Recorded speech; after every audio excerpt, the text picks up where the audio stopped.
Hello. This is Antje from Byte Shuffle. Thank you for always watching our videos. This time, I've put together a summary on how to navigate the Mystic Forge combo when playing Doomsday, as well as some thoughts on sideboard strategies. There's also a link to the pile breakdown video in the description, so feel free to check it out. Here is the deck list we will be using this time. I'll keep this hand because it can stop my opponent's early plays and I have enough mana to cast Doomsday.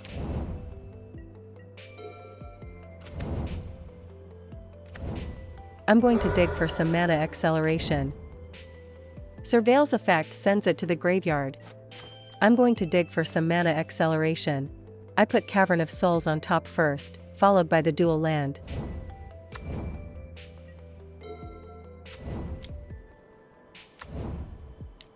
I let the One Ring resolve because by holding on to Brainstorm, I can set up a Brainstorm pile after the combo and win on the same turn. I'm going all in. From here.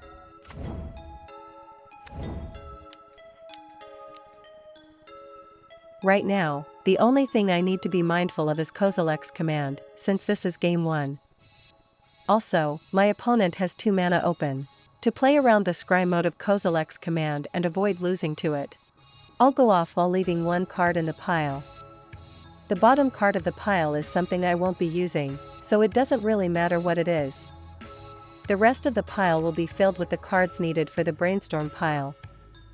If you're not very experienced with it yet, just remember that you need at least 2 cards in hand when building a Brainstorm pile. That guideline makes it much easier to construct. I built the pile in the following order: Thassa's Oracle, Consider Street Wraith, Lion's Eye Diamond. I'll start drawing through the pile using the pile opener. I put the irrelevant card on top first, followed by Consider. While the pile opener is on the stack, I activate Lion's Eye Diamond. I win the game with Thassa's Oracle. Before sideboarding, I'd like to review the list we used. First, the conclusion. I will explain it step by step. These are the cards from the Mystic Forge combo that can impact Doomsday. First, regarding Disruptor Flute, if it slips through and hits the battlefield before Doomsday resolves, you can use ritual-based mana acceleration to cover the additional cost. Or if Doomsday has already resolved, you can avoid it by using Consider to put Thassa's Oracle into the graveyard and then bring it back with Unearth. Next is Pithing Needle. It doesn't affect the Doomsday player all that much. But if it gets searched up with the 3rd chapter of Urza's Saga and you're unprepared, they might name Edge of Autumn or Street Wraith as cyclers, or even a fetch land, which can throw off your calculations. Next is Defense Grid. Once it's on the battlefield, you won't be able to use counters like Force of Will or Force of Negation. So, even if it lands early, you can still deal with it by keeping a few copies of Duress or Thoughtseize in your deck. Against these artifacts, I'll bring in cards like Force of Negation and Duress. I'm siding in Duress over Thoughtseize because it doesn't cost life, which makes it slightly better in this matchup. I'm also bringing in artifact hate like Hercule's Recall, Engineered Explosives, and Unearth. In exchange, I'll take out Cavern of Souls and Tamio, Inquisitive Student. The reason for cutting Tamio is that the game usually ends before she can start generating card advantage, making her contribution minimal. I'm also taking out Nihil Spellbomb. That's because my opponent's deck doesn't rely on the graveyard. And I'll trim down the number of Thoughtseize. That's because my opponent's deck has a structure similar to Stompy, where discard isn't particularly effective. However, since my opponent doesn't run Chalice of the Void, and their first turn often ends with just deploying a bunch of mana artifacts. Plus they tend to hold on to cards like Kozilek's command in hand, discard still retains a fair amount of value. Therefore, I'll reduce the number of discard spells, but keep a few in the deck. Next is Karn the Great Creator. He shuts down my Lotus Petal and Lion's Eye Diamond. Depending on the board state, it can sometimes be ignored, but you need to be careful when constructing your pile. Next is Boseiju, Who Endures. It can destroy my non-basic lands or mana artifacts. This can sometimes cause me to lose if I'm unable to pay the mana cost for Thassa's Oracle. When possible, it's best to account for this risk during pile construction.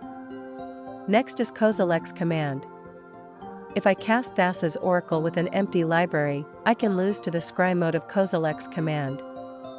That's why it's necessary to leave at least one card in the pile when going off. However, since it can also remove Thassa's Oracle or exile the graveyard, the ideal play is to use discard or back it up with a counterspell before committing to Thassa's Oracle. I'll take a mulligan here since I want a faster hand. I'm going to mulligan because I need a faster hand. I'll keep this hand, since my opponent is likely keeping based on disruption. I'll put the 2 fetch lands on the bottom.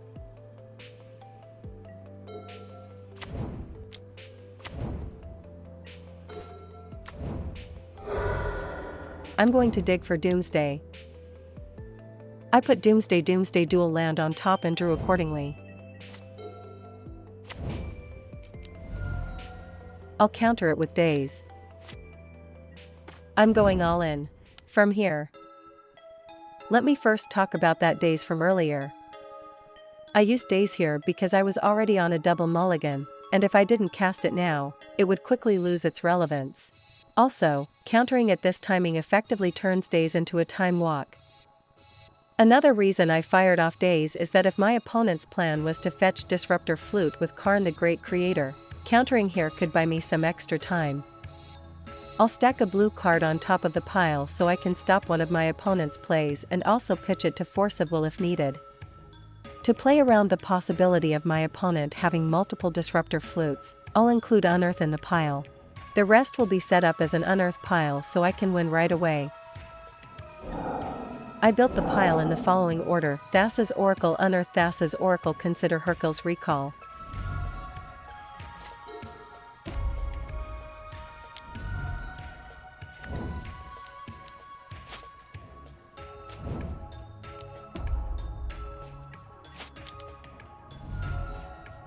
I'll counter it with Force of Will. I use Consider to put Thassa's Oracle into the graveyard, then bring it back with Unearth to win the game.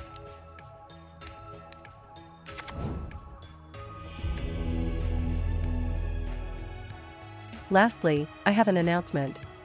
I'm posting the concepts behind the images used in my videos, as well as small flavor-inspired stories, in the YouTube community section. If you're interested, be sure to check it out. Thank you for watching up to this point. I apologize for the many play mistakes. I hope to improve at MTG together with everyone.